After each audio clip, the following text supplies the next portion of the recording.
Pues nada, mis queridos hermanos, después de este tiempo de acción de gracias, donde nos hemos alegrado juntos, donde hemos puesto también peticiones, ¿no?, de oración por las necesidades que hemos compartido en la iglesia, y también estemos orando por aquellos que están enfermos, que están pasando por distintos procesos gripales, por este, ¿cómo se llama? Virus de estómago que le dicen gastroenteritis, ¿no? Que nada, que Dios ponga su mano sanadora sobre ellos, hacemos memoria de ellos constantemente. Y nada, vamos a comenzar a tener este tiempo de predicación de la palabra, así que el que tiene oídos para oír, ¿qué? Oiga lo que dice la palabra. Recuerda que la palabra de Dios siempre produce un efecto. Nunca retorna vacía, ¿verdad? Y me comenta mi hermano que por favor aquellos que tengan los teléfonos en modo on, que los pongan en modo avión o eso, para que no interfiera también con la retransmisión. Y no quisiera olvidarme de darle la bienvenida a todos aquellos que, como cada sábado, nos siguen por las redes sociales. Sean todos y cada uno de los que están allí y de los que estamos aquí presentes, bienvenidos. Y vamos hoy, mis queridos hermanos, a ver la tercera y última parte de esta serie de predicaciones que llevamos ya 2 semanas con estas 3, que lleva por título ¿Qué quiere Dios de nosotros hoy?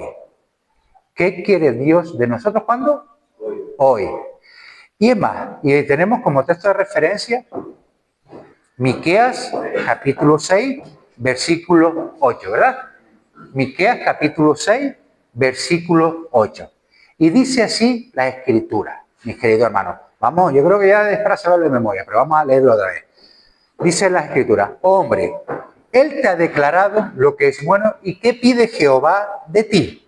Cuando habla de ti y de mí, de todos nosotros, ¿no? Solamente hacer justicia y amar misericordia y humillarte ante tu Dios.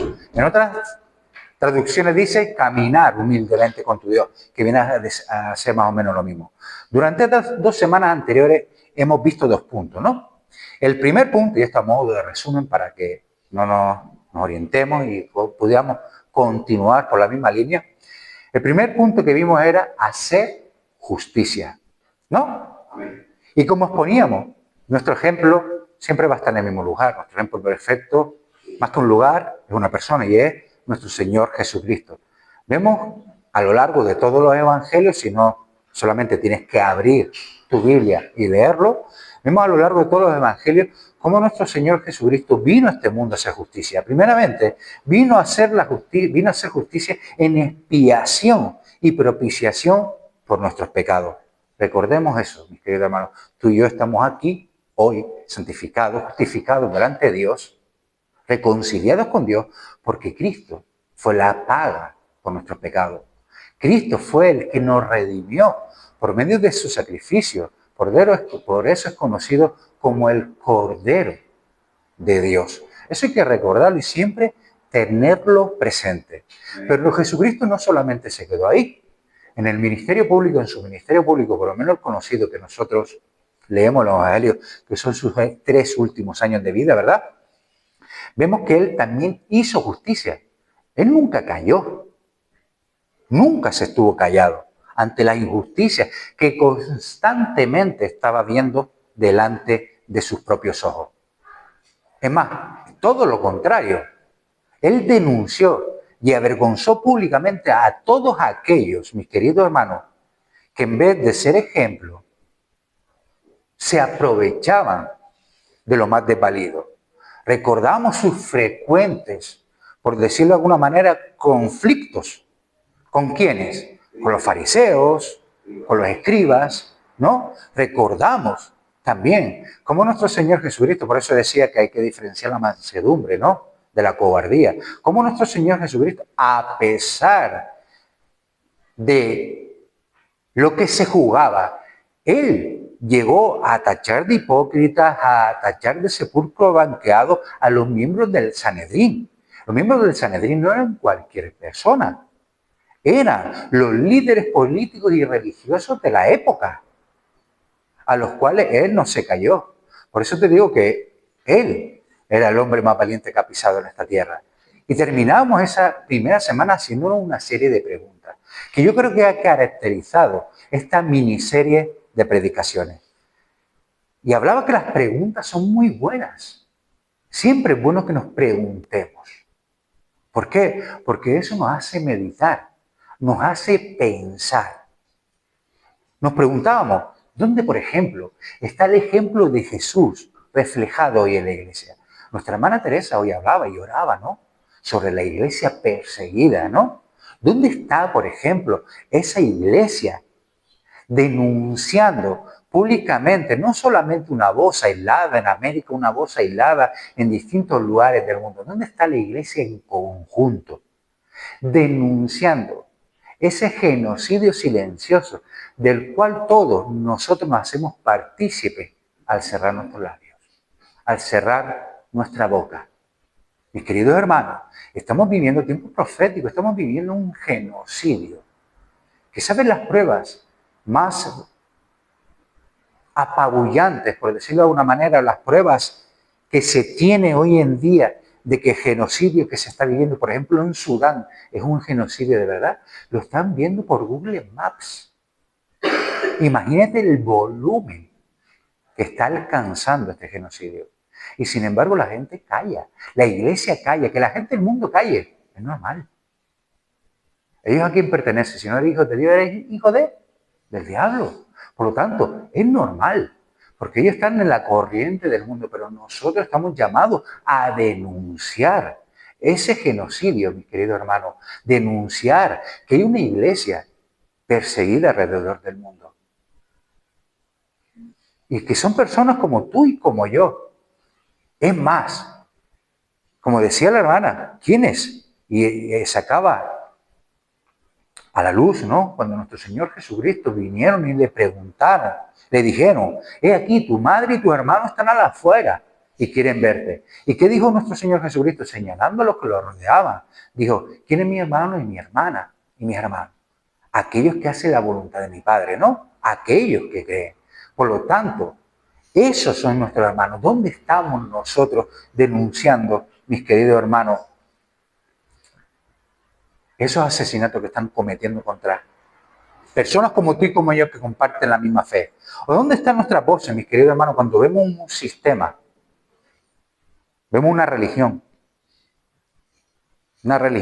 que es totalitaria, una religión que no solamente es religión, sino es política y es, bueno, de todo, donde persiguen constantemente el cristianismo, donde el asesinar a aquel que no piensa igual que tú es premiado? ¿Dónde están nuestras voces levantándose contra el sistema, esta religión islámica que está invadiendo el mundo? Mis queridos hermanos, y están constantemente animando a que tú y yo seamos ese objeto de ira de ellos. ¿Qué justicia estamos haciendo la iglesia del siglo o los cristianos del siglo XXI? Recuerda que nos dice la palabra, mis queridos hermanos, que tenemos que ser hacedores y no solamente oidores. Nos llama la palabra a andar como Jesucristo anduvo. Por lo tanto, tenemos que seguir su ejemplo. Fijaos que en el texto que leíamos la primera semana, hablando sobre esto de hacer justicia, no dice ama la justicia como así lo dice en amar la misericordia, sino dice hacer. Tenemos, por lo tanto, que participar. Lo que hablamos hace unos segundos, ¿verdad? Y esto nos llevaba al segundo punto que vimos la semana anterior, la semana pasada, que era amar misericordia. Y veíamos a modo de resumen que amar la misericordia no es solo un mandato, que también lo es, sino que además es una forma de vida que nos conecta con el corazón de Dios, que transforma o debería transformar nuestras relaciones. La misericordia es el antídoto contra ese terrible pecado del orgullo, contra ese terrible pecado del egoísmo. Y quiero que recuerdes y te lleves una idea clave. Y eso lo hablamos, que Jesús no es sustantivo, es verbo, ¿verdad? Es el verbo hecho carne, del cual se dice en Juan, capítulo 1, versículo 14. Su amor y demanda se manifiesta en esas buenas obras que Dios ya ha preparado de antemano para que andemos bien. Fíjate bien que antes de estos tres conceptos bíblicos que vemos en este versículo tan pequeño pero tan sustancioso, de justicia, de misericordia, de humillación, de humildad, hay tres verbos Y los verbos sabemos todo que es acción, ¿o no? Vale, que uno es hacer, amar y por último caminar. Nuevamente, confirmamos lo que tantas y tantas veces hemos hablado y hemos predicado desde este púlpito y hemos hablado en los distintos estudios bíblicos que hemos tenido. Que el cristianismo, aquel que ha entendido el cristianismo como verdaderamente es, el cristianismo no es algo pasivo, mis queridos hermanos. El cristianismo es algo activo. Y eso lo vemos a lo largo de la palabra. Si tú te dices, si tú te declaras seguidor de nuestro Señor Jesucristo, si tú dices que tú eres cristiano, debes andar como Jesucristo anduvo. Tienes que seguir tu ejemplo en toda tu vida. Y seguir su ejemplo no es algo inactivo. Yo no recuerdo en ninguna parte de la Escritura a Jesús un solo día descansando. Si tú lo recuerdas, te animo a que me ilustres. Yo constantemente sí lo que veo a Jesús constantemente cumpliendo la voluntad del Padre, de aquel que lo había enviado, predicando el Evangelio y compadeciéndose de todos aquellos que lo rodeaban. Nosotros como hijos de Dios debemos amar la misericordia, pero la misericordia no como un acto ocasional. Bueno, hoy me siento misericordioso, hoy me siento, me he levantado hoy más cristiano. Hoy voy a tender mi mano. No. Amar la misericordia debe ser un estilo de vida. Jesús mismo nos enseñó ese estilo de vida. Recuerda que él enfrentó, por un lado hizo justicia, enfrentándose a los líderes políticos y religiosos de la época. Lo vemos, como le decía, hipócrita delante de su cara y delante de todo, avergonzándolos públicamente. Pero también vemos cómo constantemente él aceptaba lo rechazado por la sociedad.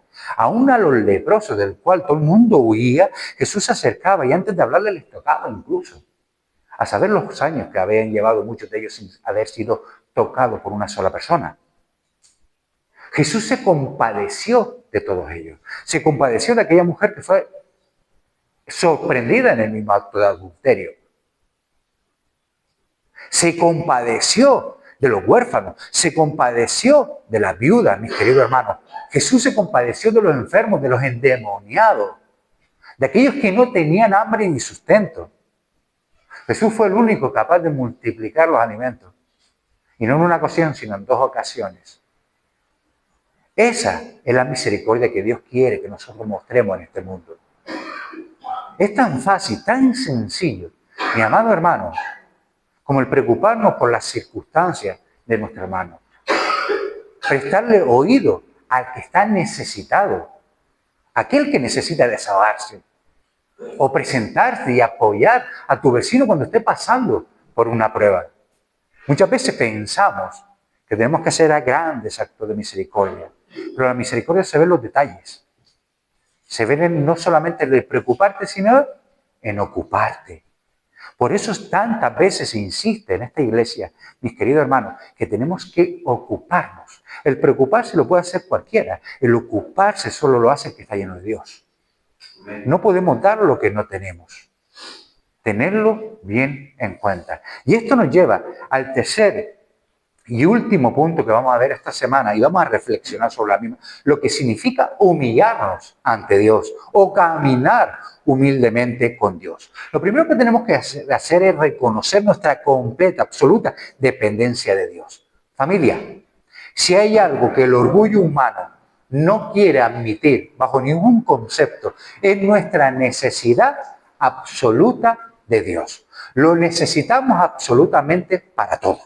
Lo necesitamos aún para respirar. Lo necesitamos para aún mantener nuestro estado físico. Lo necesitamos, mi querido hermano, para librarnos de todos los accidentes e incidentes, del lazo pasador, de la peste destructora. Lo necesitamos absolutamente para todo. Nuestro ego no le agrada. Por cuanto nosotros buscamos y creemos que somos autosuficientes. Vivimos en un mundo, y dime si es mentira, que glorifica la autosuficiencia de la que estamos hablando. Glorifica el poder y el control. Nos dice constantemente que podemos ser, y mira tú si somos necios, cuando para ninguno de nosotros está prometido el mañana, que podemos ser dueños de nuestro destino. Qué bonito suena, ¿verdad? Hasta es parte de una canción. Arquitectos de nuestro futuro. Sin embargo, la propia palabra de Dios nos enseña que la verdadera grandeza se encuentra en la humildad. En el versículo que hemos tenido como referencia durante estas 3 semanas, Dios nos llama a caminar humildemente con Él, a humillarnos ante la presencia de Dios. Esto no es solo un acto de adoración, sino una actitud continua. Actitud, ¿lo entendieron, verdad? Actitud continua de dependencia y entrega total a Él. Ya no nos pertenecemos a nosotros mismos. Si tú has entregar, nadie está obligado, nadie te ha puesto una pistola en el pecho, tú lo has entregado voluntariamente. Si tú le has entregado tu corazón, le has entregado tu vida a Dios, ya no te pertenece a ti, le pertenece a aquel que se la ha entregado. ¿Cómo llamamos a Jesucristo? Señor, ¿verdad? El Señor tiene la connotación de amo, como verdaderamente se dice en la Escritura. En la Escritura, el título de Señor no es como lo entendemos hoy en día. Por eso siempre digo que hay que contextualizar la palabra. Hoy en día entendemos Señor como un título, como algo agradable. Oye, Señor, algo deferente, algo que muestra respeto a otra persona. Pero en el siglo I, el Señor era el amo, literalmente, el amo de la persona. Si nosotros llamamos a Jesucristo nuestro Señor, tenemos que reconocer que Él manda sobre nosotros. Ya nos mandamos nosotros. Como así un amo no decide ni a qué hora se levanta, como un esclavo no se decidía ni a qué hora se levantaba, no decidía si hoy trabajo o no trabajo, sino que era dependiente de la voluntad del amo. Nosotros somos dependientes de la voluntad de Dios, a diferencia de que la voluntad de Dios para nosotros es buena, es agradable y es perfecta. Y como hemos hecho durante esta semana, mis queridos hermanos, vamos a ver el orgullo reflejado en el pueblo de Israel. Vamos a ver el orgullo en los días de Miqueas. El pueblo de Israel no solamente se había alejado de la justicia y de la misericordia, como hemos visto las 2 semanas anteriores, ¿verdad? Sino que también habían caído en un orgullo espiritual. Según los historiadores, ellos confiaban más en sus rituales religiosos que en una relación sincera a lo vertical con Dios. Creían, y de eso hacía memoria mi hermana antes cuando orábamos, creían que al ofrecer sacrificios costosos y cumplir con ceremonia, podían comprar de alguna manera el favor de Dios. ¿Cuántas veces no lo hemos visto? La religión católica, por ejemplo, sin menospreciar a nadie. Muchas veces, todos sabemos y recordamos las promesas que hacían nuestras madres. Bueno, si tú me concedes esta petición, yo voy caminando de aquí a tal sitio. O hago esto, o te prometo esto, o hago esto. ¿Verdad? O caminando de rodillas. Exactamente. ¿Qué hacemos? Compramos. Pensamos que con nuestros actos, en esos actos religiosos, estamos comprando el favor de Dios. Esto queda evidente también en el tiempo del profeta Miqueas. En Miqueas, capítulo 6, los versículos 6 y 7, que son los versículos inmediatamente anteriores al que tenemos como referencia, vemos que el profeta cuestiona y dice: ¿con qué me presentaré ante Jehová y adoraré al Dios Altísimo? Me presentaré ante él con holocaustos, con becerro de un año. ¿Se agradará Jehová de millares de carneros o de 10,000 arroyos de aceite? Daré mi primogénito por mi rebelión, el fruto de mis entrañas por el pecado de mi alma. El problema, mi querido hermano, no era ni sigue siendo el sacrificio en sí, sino la actitud del corazón. Eso tenemos que recordarlo siempre. El pueblo actuaba como si Dios fuera alguien a quien pudiera manipular, a quien pudieran torcer el brazo con sus ofrendas, mientras sus vidas estaban llenas de pecado y de rebelión. Este orgullo los llevó a ignorar la verdadera adoración, porque la verdadera adoración, mi amado hermano, es una vida humilde y entregada a Dios. Y hoy, tristemente, no somos tan diferentes, amada familia. A veces confiamos más o muchas veces, diría yo, confiamos más en nuestras habilidades, en nuestros recursos y logros, que en la gracia de Dios. Por ejemplo, podemos pensar, porque asistimos a la iglesia, porque servimos en determinados ministerios, o damos nuestras ofrendas, nuestros diezmos, estamos cumpliendo con lo que Dios quiere. Sin embargo, Dios no está buscando rituales vacíos, entendamos bien y pongamos todo en contexto. Él está buscando corazones humildes que dependan completamente de Él. Porque si no hay un corazón que busque constantemente la gloria de Dios en lo que hacemos, en vano trabajamos para Él. ¿Lo hemos entendido? En vano ejercemos nuestro ministerio dentro de la iglesia. Porque para Dios no hay nada, mis queridos hermanos, oculto. Y debemos saber que Dios no puede ser burlado. Amén. ¿Lo entendieron? ¿De qué nos sirve, hablando en plata, el hacer muchas obras, el parecer santos, el parecer buenos, el hacer 20, estar en todos lados, el hacer 20 horas, si eso no va acompañado de un corazón que glorifica a Dios? Si buscamos más el ser glorificado nosotros que el ser glorificado a Dios, ¿de qué serviría eso, mi amado hermano? Lo mismo los sacrificios. Yo puedo ser el que más ofrenda, el que más diezma. Yo puedo ser, mis queridos hermanos, el que está presto a todas las necesidades. Y eso es bueno delante de los ojos de Dios. Recuérdalo bien. Siempre que vaya con un corazón predispuesto para que la gloria sea para Él y no para nosotros. Siempre que vayamos predispuestos nuestro corazón a glorificar a Dios, muestra de nuestro afecto, de nuestro amor por Él. ¿Lo entendemos? Es como cuando hacemos un regalo. Muchas veces los esposos somos un poquillo torpes a la hora de hacer regalos, ¿verdad? El que no esté libre, que tire la primera piedra. Muchas veces los hombres no nos nace, porque a lo mejor no somos de esa clase, no nos nace hacer esos regalos. Pero sin embargo a las mujeres les gusta en los aniversarios, en determinadas fechas, recibir regalos. Perfecto. ¿Y qué le pasa a la mujer cuando ve que el hombre es obligado, porque toca en esa fecha, presentar un regalo? No lo ve con el mismo agrado, ¿no?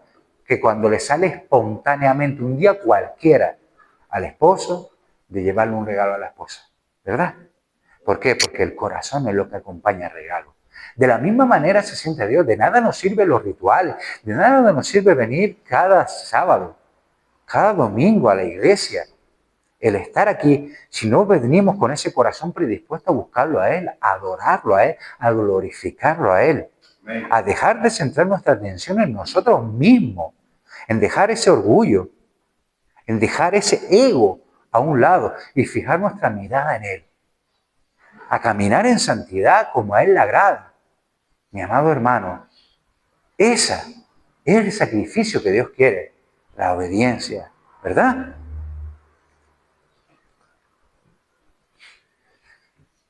Recuerda, y para esto Jesús siempre nos dejaba ejemplos perfectos. Así le decían rabí, maestro, ¿verdad? Recuerda aquel grupo de cristianos a los cuales Jesús le dirá en su momento: apartados de mí, hacedores de maldad, nunca os conocí. Esto lo leemos en Mateo 7, de los versículos 21 al 23. Y permíteme leértelo. Dice así, bueno, el título ya dice mucho: nunca os conocí. Dice de esta manera: no todo el que me dice Señor, Señor entrará en el reino de los cielos, sino el que hace la voluntad de mi Padre que está en los cielos. Muchos me dirán en aquel día, recuerda, Señor, Señor, ¿no profetizamos en tu nombre y en tu nombre echamos fuera demonios y en tu nombre hicimos muchos milagros? Recuerda que está hablando de cristianos. Y entonces les declararé: nunca os conocí, apartados de mí, hacedores de maldad. Que esto nos valga, mis queridos hermanos, para que cada uno se examine a sí mismo y evalúe así su caminar con Dios. Para entender lo que significa humillarse ante Dios, no hay mejor ejemplo que el de nuestro Señor, Jesucristo. En Filipenses capítulo 2, de los versículos 5 al 8, unos versículos muy conocidos por todos nosotros, Pablo, el apóstol Pablo nos dice: haya pues en vosotros. ¿Y quiénes son vosotros? ¿Quién es vosotros? Todos los que estamos aquí, ¿verdad? Todos los que creemos en nuestro Señor Jesucristo y nos identificamos como cristianos. Dice, haya pues en vosotros este sentir que hubo también en Cristo Jesús, el cual, siendo en forma de Dios, no estimó el ser igual a Dios como cosa que aferrarse, sino que se despojó a sí mismo, tomando forma de siervo, hecho semejante a los hombres, y estando en la condición de hombre se humilló a sí mismo, haciéndose obediente hasta la muerte y muerte de cruz. Nuestro Señor, que tenía toda la autoridad y toda la gloria celestial, escogió voluntariamente humillarse al venir a este mundo como un hombre, adoptando la forma de hombre, tomando la forma de siervo. No solo vivió una vida de humildad, sino que también murió la muerte más humillante de la época, que era la muerte en la cruz. Esto nos demuestra que caminar humildemente con Dios no es una debilidad, sino una elección consciente de rendir nuestras vidas a su voluntad. Además, el Señor nos enseñó, literalmente, la importancia de depender del Padre en todo. ¿Lo entendimos? De depender del Padre en todo. Durante su ministerio público, y eso lo puedes leer en el Evangelio, él frecuentemente, yo diría que constantemente se retiraba sola. Dice que muchas veces, antes de que rayara el alba, se retiraba sola a orar, demostrando que incluso el propio Hijo de Dios, el mismo Dios, necesitaba una comunión constante con el Padre. Si Jesús, conociéndolo como lo conocemos, siendo perfecto, reconocía su necesidad de Dios, ¿cómo no haremos nosotros lo mismo, mis queridos hermanos? Entonces, a la luz, después de todo lo que hemos visto, ¿no? ¿Cómo podemos caminar humildemente con Dios en nuestra vida diaria? ¿Cómo podemos caminar humillados ante Dios? Cuando decimos humillados humildemente con Dios en nuestra vida de día a día. Lo primero, mi querido hermano, es reconocer que todo lo que tenemos proviene de una sola persona y ese es Dios. Todo lo que tenemos proviene de Él. En Santiago 1:17 leemos, toda buena dádiva y todo don perfecto desciende de lo alto, del Padre de las luces, en el cual no hay mudanza ni sombra de variación. Esto significa, mis queridos hermanos, para aquellos que están orgullosos de sí mismos, esto significa que nuestros talentos, nuestros recursos y nuestros logros no son fruto de nuestro esfuerzo, sino son regalos de Dios. Amén. Segundo, que caminar humildemente con Dios implica someter nuestra voluntad a la suya. En eso está la madurez cristiana. ¿Por qué? Porque el cristiano inmaduro intenta doblegar la voluntad de Dios para que se haga mi voluntad. Intenta comprar la voluntad de Dios, como le decíamos hace un momento. Un cristiano maduro somete su voluntad, esta voluntad que solo busca lo suyo. Y el que diga lo contrario miente como un jabato. Solo busca satisfacer su propia concupiscencia. Solo busca satisfacer sus propias necesidades. Someter eso a la voluntad de aquel que creó todas las cosas, de aquel que es Dios. Eso, mis queridos hermanos, no siempre es fácil. No siempre para nosotros es fácil, por cuanto constantemente estamos luchando contra esta aguijón de muerte, contra esta carne, mis queridos hermanos. Porque a menudo, muy a menudo, y eso pecaba yo en exceso de eso, queremos controlar nuestra vida. Sin embargo, en Proverbios, capítulo 3, los versículos 6 y 7, se nos recuerda, fíate de Jehová de todo tu corazón y no te apoyes en tu propia prudencia. Reconócelo en todos tus caminos, es decir, en tu quehacer diario, en todos tus actos, en todas tus decisiones. Y Él enderezará tus veredas. Dirá, Él te guiará por las sendas de justicia, Él te guiará por el camino correcto. Finalmente, caminar en humildad significa buscar a Dios en oración y en su palabra cada día. Cuando oramos, admitimos nuestra necesidad de Él. Cuando leemos su palabra, permitimos que su verdad nos transforme nuestra mente y nuestro corazón, produzca en nosotros ese renovar de nuestro entendimiento, esa metanoia de la cual habla la Escritura. Esto nos mantiene, mis queridos hermanos, en el camino correcto y nos ayuda a resistir el orgullo que tantas y tantas veces nos aleja del propósito de Dios para nuestras vidas. Y vuelvo a repetir que quiero que no tengas por poco el orgullo, mis queridos hermanos. El orgullo diría que es uno de los más peligrosos pecados que hay. Todos son peligrosos. Pero el orgullo, enseguida brota. Enseguida nos sentimos ofendidos. Enseguida queremos equipararnos, queremos semejarnos. Fíjate tú, si es terrible este pecado, que poníamos como ejemplo a Lucifer. Amén. Lucifer era el arcángel. Bueno, primero, el significado de Lucifer, sabemos que es el portador de la luz. Él era el arcángel encargado de la adoración en el reino de los cielos, mis queridos hermanos. Y por causa del orgullo, queriendo semejarse, hacerse igual a Dios, hoy lo conocemos como Satanás. Familia, humillarse ante Dios no es una tarea de un solo día, es un estilo de vida. Nos desafía a depender completamente de Él, a rendir este ego y a vivir con gratitud por su gracia.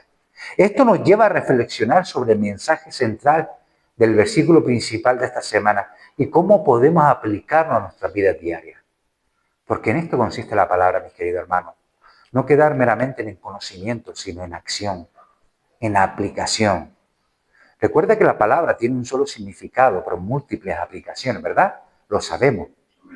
Debemos aplicar, reflejar, hacer viva la palabra de Dios. Por lo tanto, al Hijo del Hombre, al Hijo de Dios, se le conocía como el Verbo, la palabra en acción. Nosotros, si andamos como Él anduvo, debemos reflejar, hacer viva la palabra que asimilamos, que leemos, que estudiamos, que conocemos de Dios. Hermanos, el mensaje de Miqueas 6:8 es tan relevante hoy como lo fue en los tiempos del profeta. Dios no nos pide cosas imposibles ni sacrificios vacíos. Él nos llama a hacer justicia, a amar misericordia y a caminar humildemente con Él. Al vivir estas verdades, no solamente agradamos a Dios, sino que también transformamos el mundo que nos rodea. Lo que hablamos hace un momento. No podemos pasar por este mundo sin pena ni gloria. No podemos pasar por este mundo como el viento que apenas se nota su efecto. Tenemos que hemos sido llamados a ser luz del mundo. ¿Y qué hace la luz? Disipa las tinieblas. Hacer sal de la tierra que da sabor y sustenta, prevalece, hace que prevalezca lo que verdaderamente es bueno. Amén. Estamos llamados, mis queridos hermanos, a ser distintos. No para vanagloriarnos, no para mirar por encima de los hombros. Estamos llamados a servir. Aún aquellos que no conocen de nuestro Señor Jesucristo.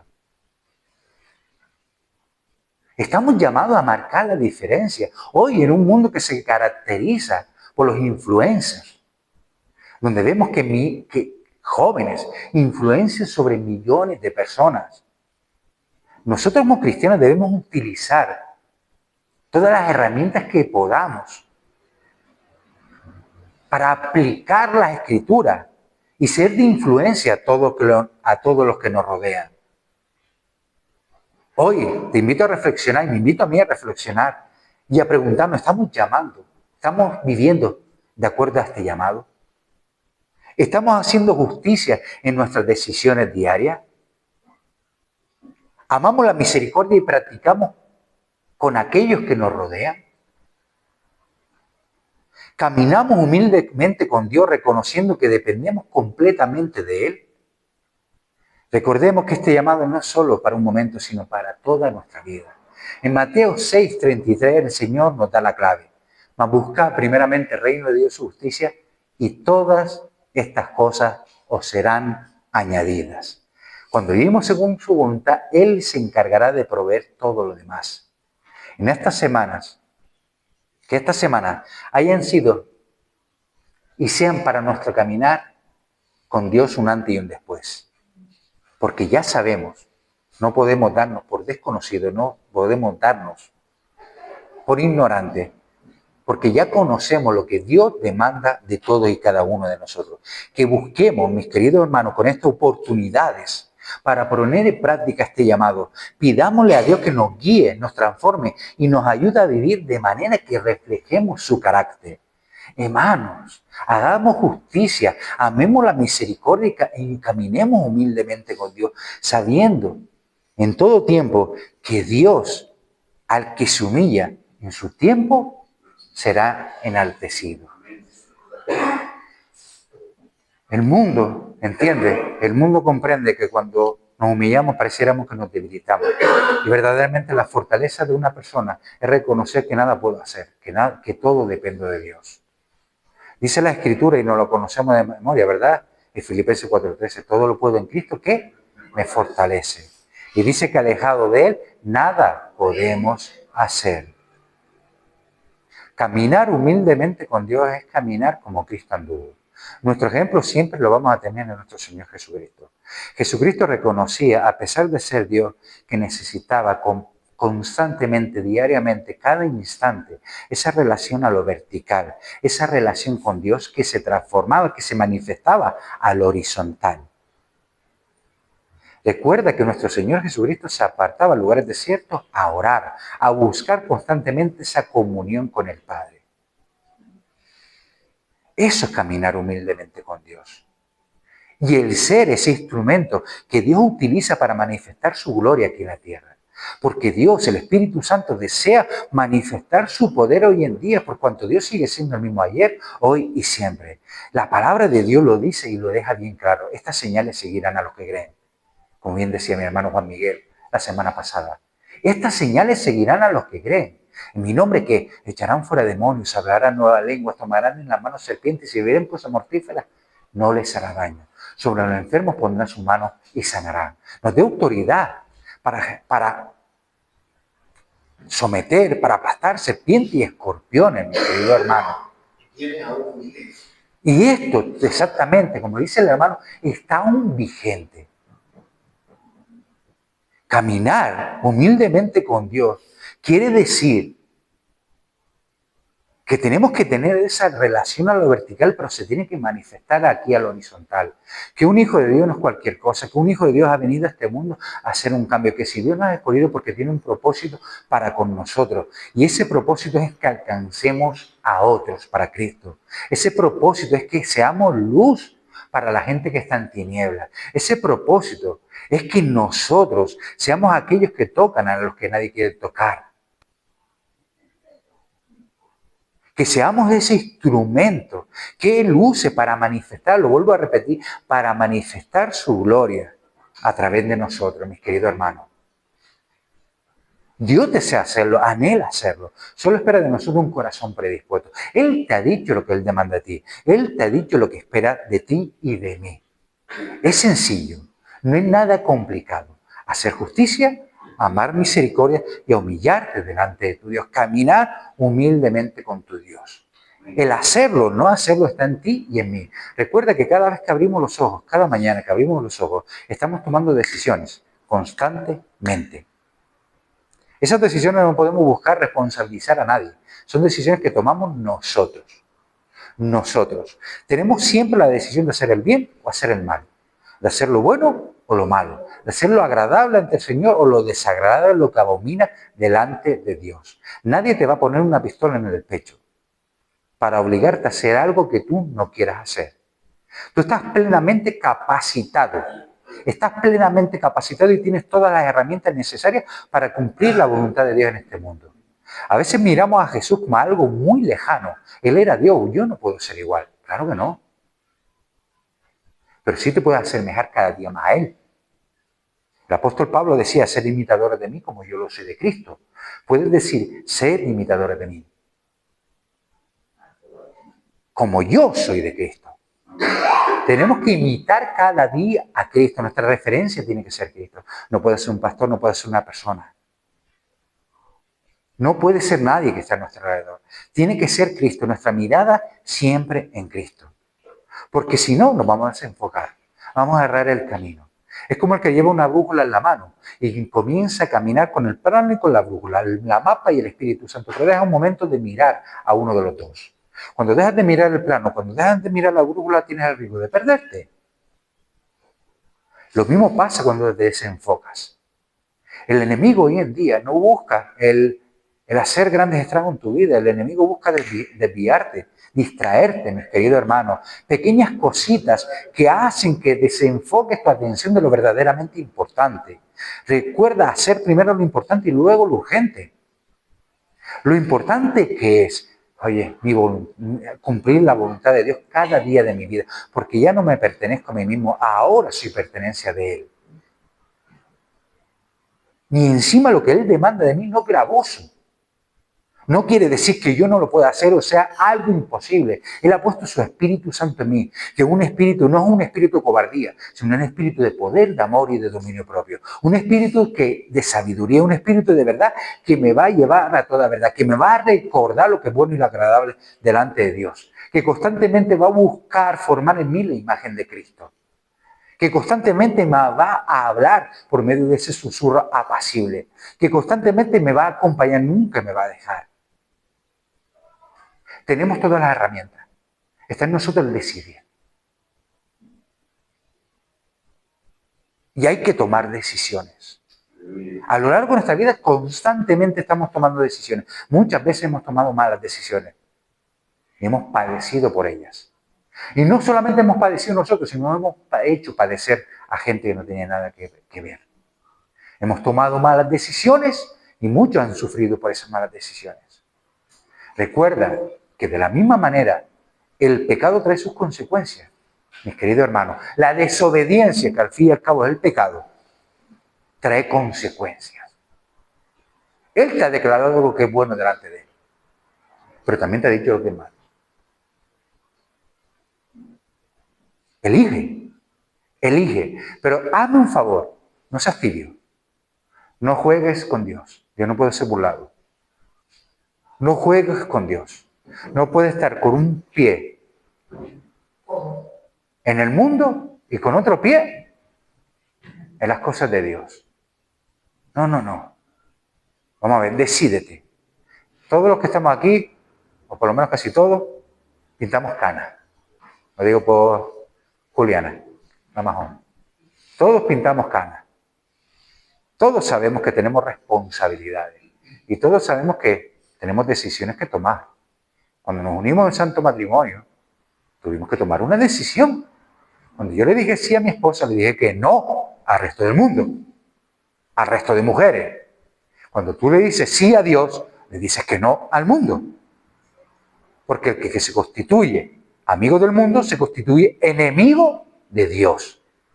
El que conmigo no es, contra mí es. Y el que conmigo no recoge, ¿qué hace? Desparrama. Lo dice Jesús. No lo digo yo, no son palabras mías.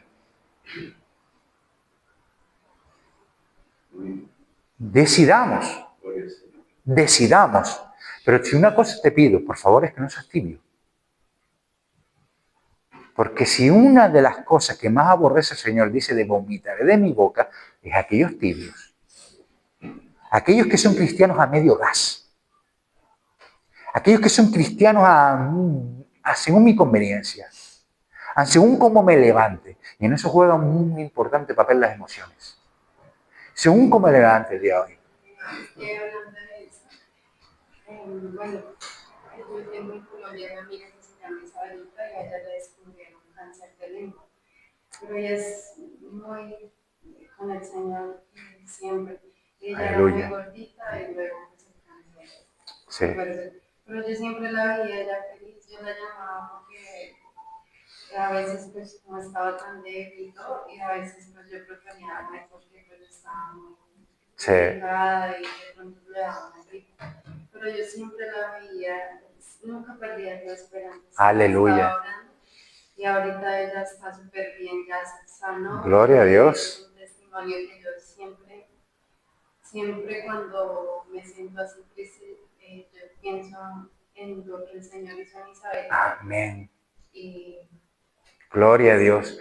Creemos que cuando el apóstol Pablo dijo en sus escritos que para mí el morir es ganancia, ¿crees que lo decía porque era un hombre que anhelaba partir de este mundo, que era un psicópata, una persona que no estaba bien de sus cabales?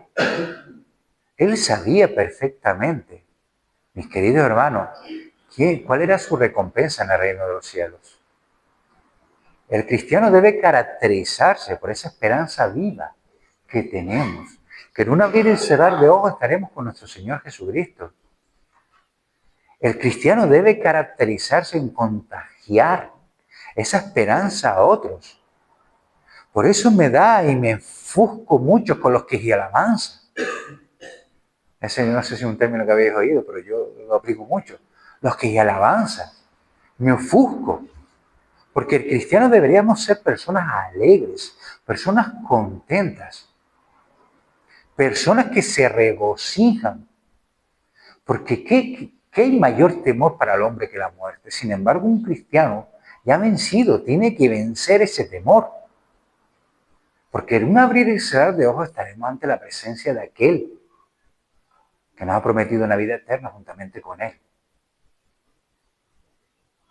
Mi amado hermano, mi amada hermana, lo mejor que te pudo pasar en este mundo fue conocer a Cristo. Lo mejor que nos pudo pasar a todos nosotros es entregar nuestra vida a Él. Lo mejor que nos pudo pasar es experimentarlo, el tener esa certeza. Porque yo cuando conocí a Cristo pensaba que tenía muchas cosas que perder, tengo que dejar de hacer, pero no me di cuenta hasta pasado el tiempo todas las cosas que gané. Gané paz, gané tranquilidad, gané seguridad, gané confianza, gané esperanza en un futuro. Es que todos son ganancias, todo es ganancia, porque aquello que me quita Dios es porque verdaderamente no me lo necesito, no me va a producir ningún bien. Dice que todo nos es lícito, pero no todo nos conviene, ¿verdad? Y Jesús es experto en eso. Por lo tanto, quiero que seamos conscientes, quiero que te sientes, que abras tu corazón delante del Señor, como tú lo hagas. Cada uno de nosotros tiene su manera de relacionarse con Él. Y quiero que le abras y te comprometas. Te comprometas, esta palabra tan malsonante, pero que tan pocas veces se ve hoy en día en la iglesia del Señor. Que te comprometas verdaderamente a que no seas tú, sino que sea Cristo a través de ti. A que hagas tuya la palabra del apóstol Pablo más. Ya no vivo yo, sino vive Cristo en mí. Y ahora lo que vivo en la carne, lo vivo en la fe del Hijo de Dios, el cual me amó y se entregó a sí mismo por mí. Mi querido hermano, nosotros no amamos a Dios porque seamos las mejores personas, los más empáticos. Nosotros amamos a Dios porque Él nos amó primero. Nosotros damos de la abundancia que Él nos ha dado. ¿Tú quieres vivir una vida verdaderamente con propósito? Una vida verdaderamente fructífera en esta vida. Dedícasela a Dios. Dedícasela a Dios. Y esto no te quiero decir que te vayas al Nepal. No. En tu día a día, en tu caminar. Haz morir este ego, este orgullo que para nada aproveche, solamente hincha. No sirve absolutamente para nada. Porque el 99,9% de los problemas que hay en un hogar, dentro de un matrimonio, es por el orgullo. El 99,9% por el orgullo. Porque el orgullo, el no pedir perdón, el nos lleva a la multitud de dificultades. Amén. Exactamente. Por eso te animo a que tomen la decisión. Y esa decisión, si verdaderamente la tomas, no hará falta que me lo digas. Lo veré con mis propios ojos. ¿Por qué? Porque eso se va a manifestar en obras. Recuerda esto. Recuerda esto siempre. Recuérdalo siempre. Hay una cosa que lo prueba todo y se llama el tiempo. Podemos aparentar ser los mejores cristianos del mundo. Podemos aparentar 20.000, historias, pero el tiempo pone cada cosa en su lugar. No hay nada oculto que no haya de manifestarse, dice la Escritura, ¿verdad? Y se va a ver tu compromiso con Dios, no por tus palabras, porque Jesús sabía que somos muy rápidos en hablar. Te amamos, te amamos, te amamos. Vale, me amas, guarda mi palabra y mi mandamiento. Hazlo, hazlo con hechos. Tus hechos van a hablar más alto que tus palabras. Y esto vamos a ser testigos todos, todos, todos, todos. Así que, tómate en serio. No juegues con Dios. No seas tibio, por favor, te lo ruego. No seas tibio. Céntrate en lo que es importante. Lo demás es secundario. Busca primeramente el reino de Dios y su justicia, mi querido hermano, que de todo lo demás se encargará Dios. Amén. Yo, cuando dejé toda mi comodidad, le dije a Dios, bueno, Señor, el cómo es cosa tuya. En mí está el obedecer. Porque para ti más vale el obedecer que cualquier tipo de sacrificio. Amén. Así que en nosotros está obedecer o no obedecer. Ya lo conocemos, ya sabemos qué demanda de nosotros. Durante 3 semanas lo hemos estado exprimiendo. Este versículo tan corto, pero tan exprimiendo. Y recuerda, mis queridos hermanos, que durante estas 3 semanas hemos visto 3, entre comillas, grandes olvidados de los cristianos del siglo XXI. El hacer justicia, el no callarnos. Importantísimo. El que esa justicia se muestre en misericordia con los que lo necesitan. Y el reconocer nuestra completa dependencia de Dios. Eso, simple y a la vez tan grande, es lo que agrada a Dios. Amén. Amén.